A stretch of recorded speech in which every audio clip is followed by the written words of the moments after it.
স্বাগতম সবাইকে। আসসালামু আলাইকুম। আমি শওকত জাহান, বিএড প্রশিক্ষণার্থী, আইডি নাম্বার 194। আর আমার আজকের বিষয় হচ্ছে সপ্তম শ্রেণীর বাংলাদেশ ও বিশ্ব পরিচয়। প্রিয় শিক্ষার্থীরা, প্রথমে আমরা স্লাইডে কিছু চিত্র দেখব। চলো দেখি।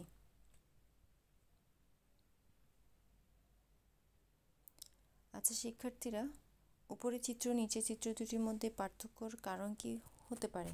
তোমরা কি বুঝতে পারছো?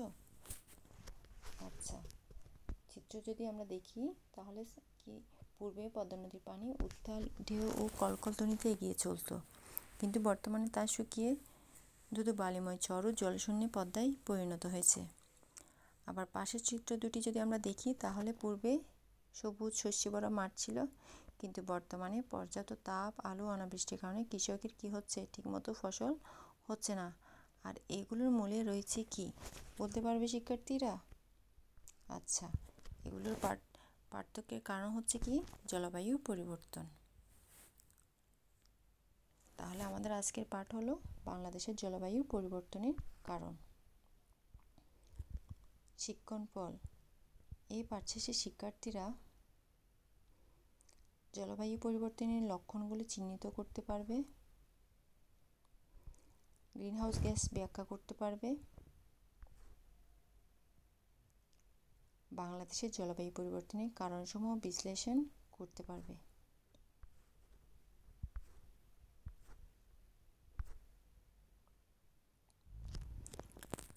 আচ্ছা শিক্ষার্থীরা, তোমরা কি বলতে পারবে ঋতু পরিবর্তনের সাথে তাল মিলিয়ে আবহাওয়া পরিবর্তন হচ্ছে কি?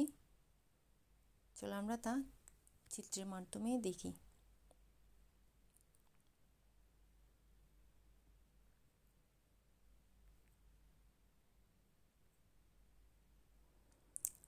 তাহলে কি কোন ধরনের পরিবর্তন লক্ষ্য করা যায়? শীতকালে শীত দেরিতে আসছে আর স্বল্প সময়ে চলে যাচ্ছে। তার মানে আবহাওয়ার সাথে কি আর ঋতুর মিল আমরা পাচ্ছি না। আর এগুলো পরিবর্তনের কারণ হচ্ছে কি, জলবায়ুর পরিবর্তন। জলবায়ু পরিবর্তনের লক্ষণসমূহ। প্রিয় শিক্ষার্থীরা, এই তিনটে চিত্র থেকে তোমরা কি কিছু বুঝতে পারছো? প্রথম চিত্রটি কিসের? আচ্ছা, প্রথম চিত্রটি হলো বন্যার। প্রতি বছরই পদ্মা, মেঘনা, যমুনা প্রায় প্রতিটির উৎস হচ্ছে কি, ভারতের।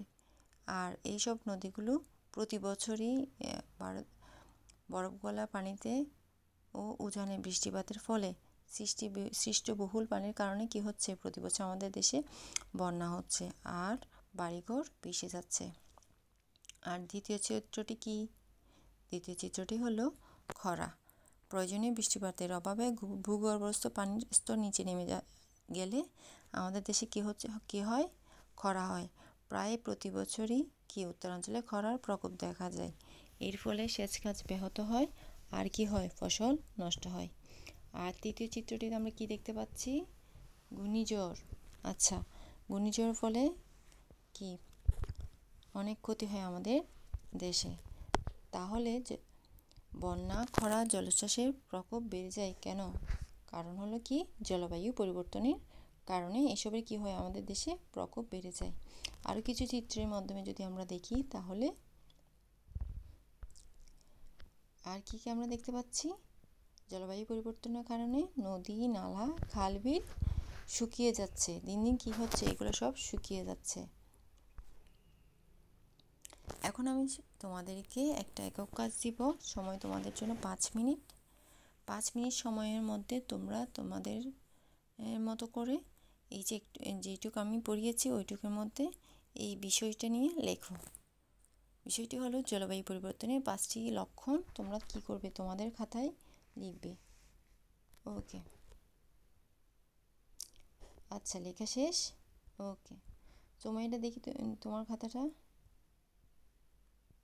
ওকে, ভালো হয়েছে। তুই তোমার খাতা দেখি। হ্যাঁ, ভেরি গুড, খুবই ভালো হয়েছে। তিন্নি তোমার খাতা দেখি। ওকে, খুবই ভালো হয়েছে, ভেরি গুড। তোমাদের সবারই লক্ষণগুলো সবাই লিখতে পেরেছো এবং খুবই ভালো হয়েছে।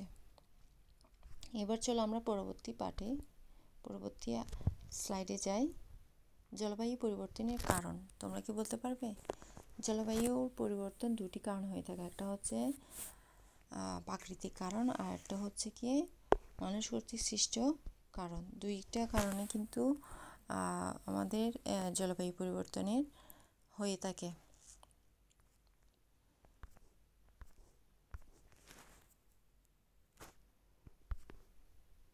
হ্যাঁ, প্রথমে আমি যাব, আমরা চিত্র দেখব কি মানবসৃষ্ট কারণ। মানবসৃষ্টের কারণে আমরা চিত্রের মধ্যে যদি দেখি তাহলে শিক্ষার্থী তোমরা কি দেখতে পাচ্ছ? চিত্রের স্লাইডের দুইটা চিত্র আমরা দেখতে পাচ্ছি। প্রথম চিত্রটা আমরা কি বলতে পারবে তোমরা? আচ্ছা, প্রথম চিত্রটা হচ্ছে পৃথিবী কি হচ্ছে দিন দিন উত্তপ্ত হয়ে যাচ্ছে, উত্তপ্ত হওয়ার একটা ছবি দেখতে পাচ্ছি। আর দ্বিতীয় চিত্রটিতে আমরা দেখতে পাচ্ছি সূর্য থেকে আগত রশ্মি পৃথিবীতে প্রবেশ করছে, কিন্তু কার্বন ডাই অক্সাইডের বাধার কারণে, গ্রিন হাউস ইফেক্টের কারণে তা বাধাগ্রস্ত হচ্ছে এবং তা কি হচ্ছে পৃথিবী থেকে বের হতে পারছে না। ফলে দিন দিন পৃথিবী কি হচ্ছে উত্তপ্ত হয়ে যাচ্ছে। আচ্ছা, তাহলে জলবায়ু পরিবর্তনের মানবসৃষ্ট কারণের মূল কারণ হলো কি? মূলত বৈশ্বিক উষ্ণায়ন। আর বৈশ্বিক উষ্ণায়নের অন্যতম কারণ কি? Greenhouse gas. আচ্ছা, গ্রিনহাউস গ্যাসসমূহ আমরা এখন চিত্রের মাধ্যমে দেখব। শিক্ষার্থীরা দেখি তোমরা নামগুলো বলতে পারো কিনা। প্রথমে তোমরা চিত্রগুলো দেখো আর নামগুলো সম্পর্কে ধারণা করতে পারো কিনা একটু দেখো। ওকে, আমরা প্রথম চিত্রটির মধ্যে দেখতে পাচ্ছি কিছু গ্যাস উদ্গীরণ হচ্ছে। তাহলে সেই গ্যাসটির নাম কি? আচ্ছা, কার্বন ডাই অক্সাইড। দ্বিতীয় চিত্রটি মিথেন। তৃতীয় চিত্রটি নাইট্রাস অক্সাইড। আর চতুর্থটা হলো কি? ক্লোরোফ্লোরোকার্বন। আর এই চারটি গ্যাস হলোই মূলত গ্রিনহাউস গ্যাসের জন্য দায়ী। আর এই চারটি গ্যাসকে কি বলা হয়? গ্রিনহাউস গ্যাস হিসেবে সবার কাছে পরিচিত, এবং এইগুলোকে কি বলা হয়? গ্রিনহাউস গ্যাস বলা হয়। এবার আমরা দেখব গ্রিনহাউস প্রক্রিয়া ও প্রতিক্রিয়া।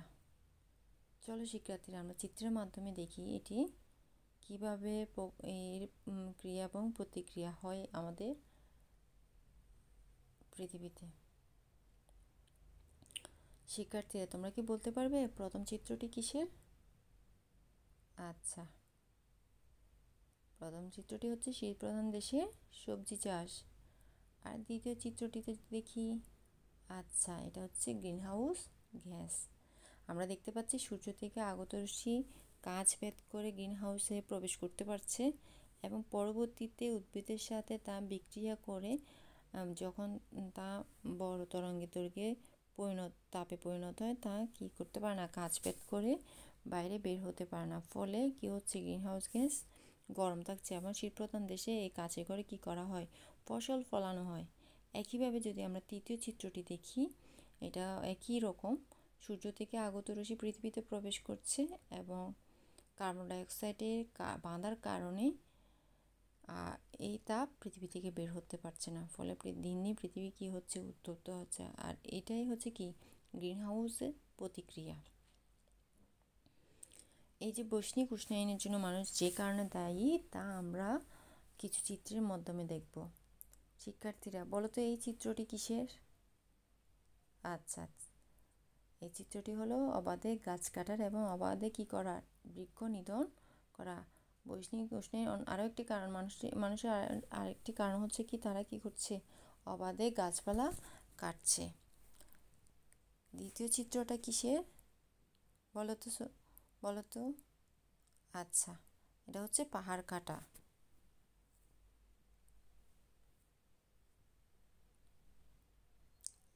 এখানে চারটি চিত্র আমরা দেখতে পাচ্ছি স্লাইডে।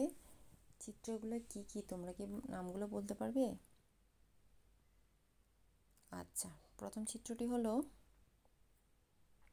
ইটের ভাটা থেকে নির্গত ধোঁয়া।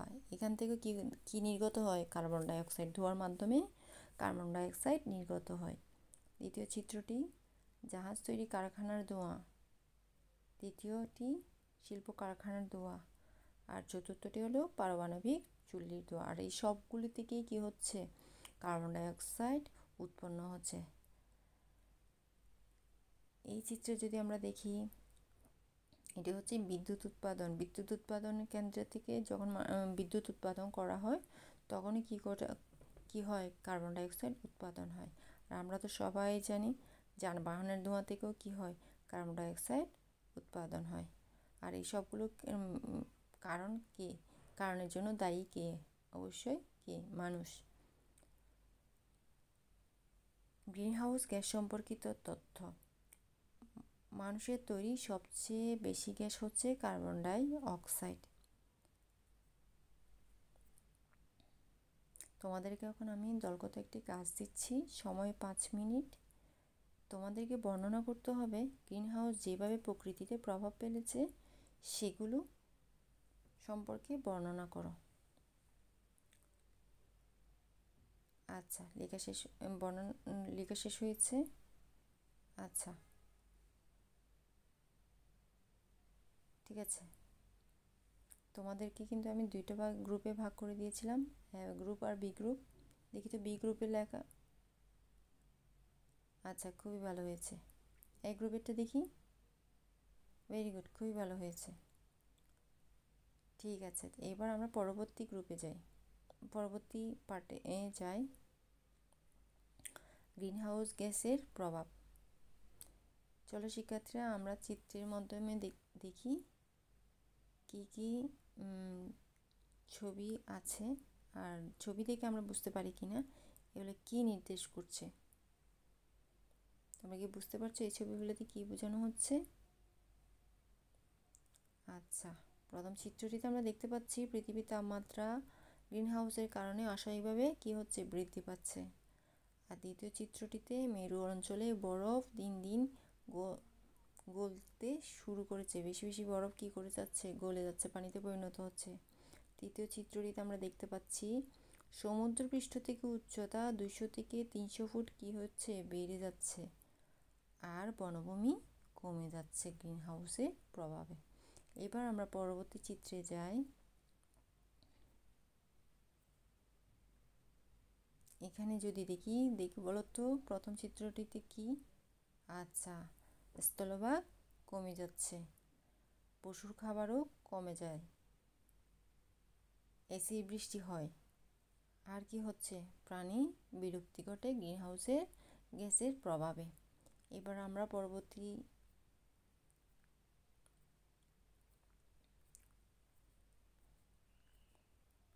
স্লাইডে যাচ্ছি। তোমাদের কখন আমি জোড়ায় একটা কাজ দিলাম, সময় 5 মিনিট। তোমরা জোড়ায় জোড়ায় কাজটি সম্পন্ন করো। তোমাদেরকে লিখতে হবে জলবায়ু পরিবর্তনের জন্য গ্রিনহাউস গ্যাসই একমাত্র দায়ী নয়, উক্তিটি মূল্যায়ন করো। আচ্ছা, লেখো তাহলে। লেখা হয়েছে? আচ্ছা, দেখি রহিম তোমার খাতা দেখি। ওকে, ভেরি গুড, খুবই ভালো হয়েছে। ফাহিম তোমারটা দেখি। ওকে, ভেরি গুড, তোমাদের সবারগুলোই ভালো হয়েছে। এবার আমরা পরবর্তী চিত্রে যাই। এই চিত্রটিগুলোতে কি আছে তোমরা কি দেখে বুঝতে পারছো? নামগুলো কি বলতে পারবে? এগুলো জলবায়ুর পরিবর্তনের কারণ কি কি সেগুলো দেখি, ছবিগুলো দেখে নামগুলো বলো তো। আচ্ছা, প্রথমটা দেখতে পাচ্ছি আগ্নেয়গিরি, দ্বিতীয়টি হচ্ছে আগ্নেয়গিরি থেকে নির্গত গ্যাস, তৃতীয়টি লাভা, আর চতুর্থটি হচ্ছে ছাই। আর এইগুলোর কারণে কি হচ্ছে? বায়ুমণ্ডলে বাধা সৃষ্টি করে এগুলো, তাতে সূর্যরশ্মি থেকে আসা তাপ পৃথিবী পৃষ্ঠে কি হচ্ছে? আটকে থাকে। তোমাদেরকে এখন আমি একটা দলগত কাজ দিচ্ছি, সময় 5 মিনিট। এই 5 মিনিট সময়ের মধ্যে তোমরা দুটো গ্রুপে ভাগ হয়ে যাবে, পদ্মা আর মেঘনা, এবং এই কাজটি তোমরা সম্পন্ন করো। সময় তোমাদের জন্য 5 মিনিট। পৃথিবীর জলবায়ু পরিবর্তনের জন্য উন্নত ও অনুন্নত বিশ্বের মধ্যে কোন দেশগুলোর বেশি দায়ী? পক্ষে বিপক্ষে যুক্তি দাও। শুরু করো। ওকে, লেখা শেষ হয়েছে? Very good. পদ্মা তোমার খাতা দেখি। ওকে, মোটামুটি ভালো হয়েছে। যেমন তোমার খাতাটা দেখি। ওকে, ভেরি গুড, তোমাদেরটা আরও বেশি ভালো হয়েছে। ওকে,